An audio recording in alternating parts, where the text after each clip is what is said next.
Ukraine में फंसे हैदराबादी नौजवान बैंकर में पनाह लेने पर मजबूर हैं। शहर हैदराबाद के एक नौजवान तौसीफ और इसके दीगर हिंदुस्तानी साथियों ने अपनी मुश्किलात बयान करते हुए एक वीडियो जारी किया। तौसीफ MBBS साल दुआम में ज़ेर तालीम है। इस वीडियो में इनका कहना है कि बैंकर में जहां वो रहने के लिए मजबूर हैं, दर्ज हरारत -3 डिग्री सेल्सियस है। इन्होंने कहा कि हवाई हमला मुसलसल हो रहे हैं। बैतुल खला और पकवान के लिए आधे घंटे का वक्फा दिया जा रहा है।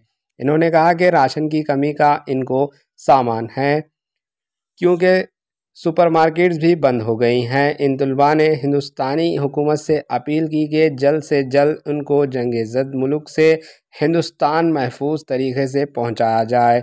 इन्होंने कहा कि यूक्रेन में कल रात से काफ़ी हालत ख़राब हो गई है।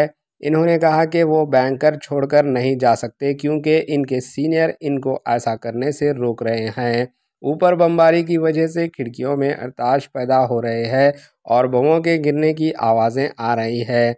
इन्होंने हिंदुस्तान के सिफारत खाना के ओहदेदारों पर जोर दिया कि वो इनके वतन वापस को यकीनी बनाएं। Bureau report, AHA news. मैं तौसीफ हैदराबाद से मैं यहाँ खारकी में रहता हूँ। MBBS पढ़ने आया था। मैं अब सेकेंड ईयर में हूँ। कल रात से यहाँ यूक्रेन की हालत बहुत ख़राब है। कल सुबह से 4 बजे या कुछ 5 बजे हमें पता चला कि पुतिन ने हल्ला बोल दिया था। जल्दी से बमबारी हो रही है यहाँ पे, जिसकी आवाज़ से हम लोग सब उठ गए थे। उसके बाद फिर 7 बजे से हम लोग यहाँ इस हॉस्टल के बंकर में हैं। सिचुएशन ख़राब है और बमबारी लगातार हो रही है कंटिन्यूसली। ऐसा नहीं है कि बमबारी रुक रही है, बीच में आधे घंटे का टाइम मिलता है। खाना पीना जो भी करना है उसमें, वॉशरूम जाना है, किसी को फ्रेश होना है, 2 दिन हो गए नहाए नहीं है क्योंकि ऊपर टाइम ही नहीं मिलता। आधे घंटे में खाना बनाएंगे या बाथरूम जाएंगे, अंधेरे में बनाना पड़ रहा है, वही है।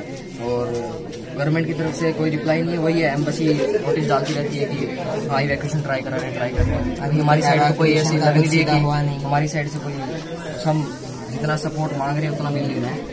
और तो बस यही है कि कंटिन्यूसली बम एयर स्ट्राइक हो ही रही है। अगर आप अभी जाओगे, ऊपर जाओगे, वैसे जाने नहीं दे रहे। हमारे जो सीनियर वगैरह हैं, 5th ईयर के 6th ईयर के, वो बच्चे रोक रहे हैं क्योंकि ऊपर जाने से प्रॉब्लम हो सकती है। और बम बंकर में ही स्टे करना है, सिक्योरिटी है। और हाँ, सिक्योरिटी की वजह से नहीं जाने दे रहे ऊपर। और फिर अगर जाओगे ऊपर तो भी देखोगे तो वाइब्रेशन वगैरह हो रही है, खिड़कियाँ वगैरह हिल रही हैं और प्रॉब्लम तो है ही। अब ना तो ऊपर जा पाएंगे, किसी को वॉशरूम जाना है, बस इतनी जगह में रहना है। हाँ, वही है। 5 मिनट में एयर स्ट्राइक होती रहती है, एक बॉम्ब गिरते रहते कंटिन्यू। यहाँ पे तो इतनी आवाज़ नहीं आती, लेकिन आप जब आप ऊपर जाएंगे तो आपको आवाज़ भी आएंगी, खिड़की वाइब्रेट होती रहेगी आपकी।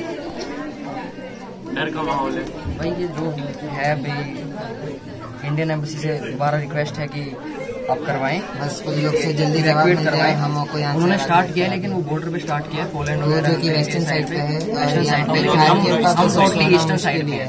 तो टोटली हमारी साइड ज़्यादा एयर स्ट्राइक वगैरह ज़्यादा हो रही है। कीव में, खारकीव में, खारकीव के रीजन में अभी अनएक्सप्लोडेड बॉम्ब भी गिर रहे हैं। अनएक्सप्लोडेड बॉम्ब मत, अगर उनको कोई पता नहीं है कि भाई कब फट जाएंगे।